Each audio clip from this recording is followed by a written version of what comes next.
Hello, good morning, good afternoon. This is going to be a bike check on my OnOne Inbred rigid 29er I've had for a couple of years that used mainly for, at the moment during COVID times, popping wheelies around the neighbourhood, but does see some single track, bit of Yarra trails and out that way on the odd occasion, but really it's just a bit of a city bike at the moment. So we'll start off first with the frame, which is an OnOne Inbred, size extra large. They don't make these things anymore, and realistically I don't think they change for the good 10 plus years that they did make them. The only difference really is there is a single speed version. This is the geared version, which just takes standard, or it's not standard anymore, but regular quick release axles. On the front is a rigid fork, which I believe is a salsa fork. Just looking at that logo, someone can update me if it isn't.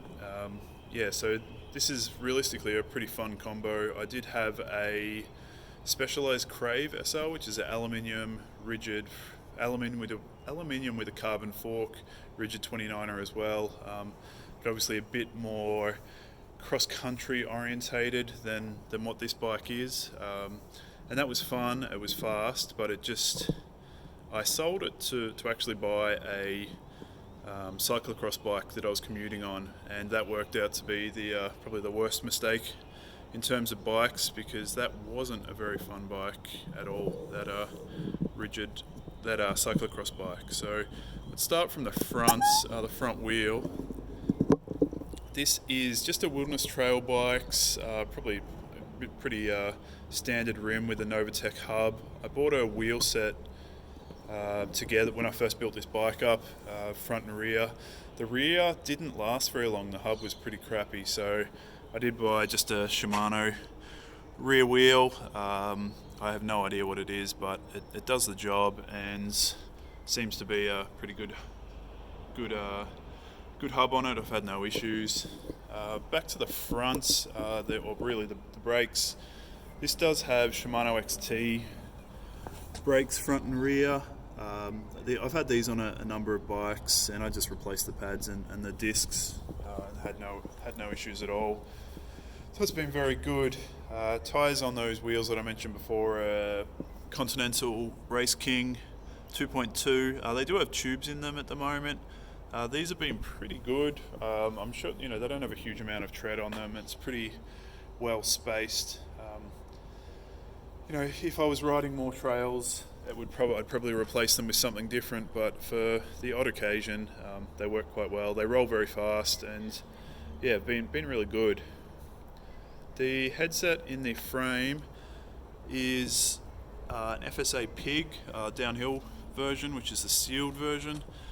This came with the frame as well, and it's pretty good value, and I'd probably put one in anyway if I was building this up and needed to bash in a headset. So that stays there.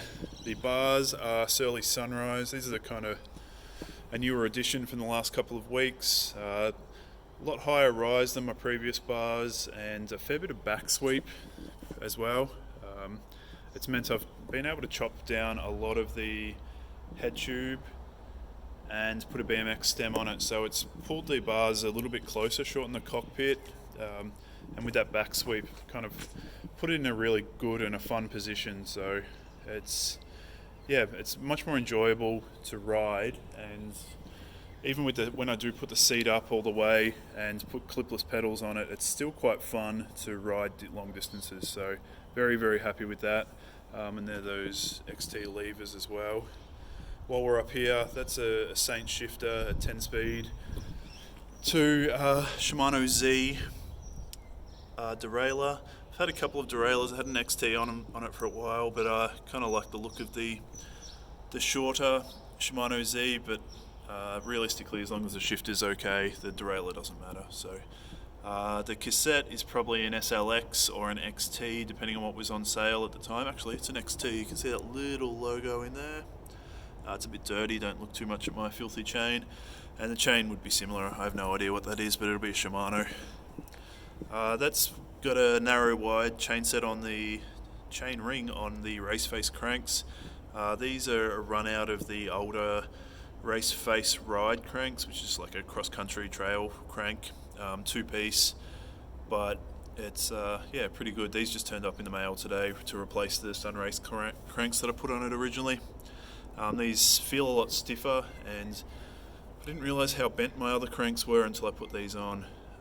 And these are Odyssey PC pedals, just standard plastic. I had these on BMXs for years and years, and I really like them. Good wide platform. Bontrager, bottle cage, nothing exciting there at all. Up to the saddle, which is a charge spoon. I assume this is a rip-off of something else, but these were really cheap for a while on Wiggle, and so I've got this one on. I've got 2 or 3 of these. One on this bike, one on my capo, and I'm pretty sure I've got a spare one stashed away. So, seems to work. You can ride without putting nicks on. Good amount of kilometers, and you put some nicks on underneath your shorts, or just get full kitted out, and it's super comfy all day. So very, very happy with it. And that's a Thompson seat post as well. This takes a 27.2 seat post, 27.2 mil, which is the same as the capo, and I've got a few seat posts, and this one just happened to get the Thompson. That's an S&M quick release seat clamp, just so I can raise the seat up and down. I would put a dropper post on it one day, but I kind of don't need it. It's just a nice thing to have.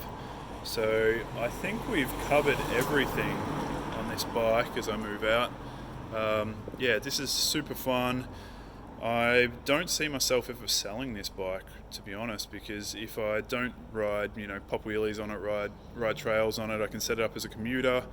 I could put a rack on it. I can put mud guards or fenders on it. Put slicks on it. I could do anything. Even it's a very useful frame, and just to have a simple bike is really, really fun. Other than tuning the gears, I don't have to do anything. Bleeding brakes isn't a big deal. So for me, it ticks all my boxes, and I'm very, very happy with it. If you have any questions, let me know in the comments or wherever it may be. But thanks for watching. Goodbye.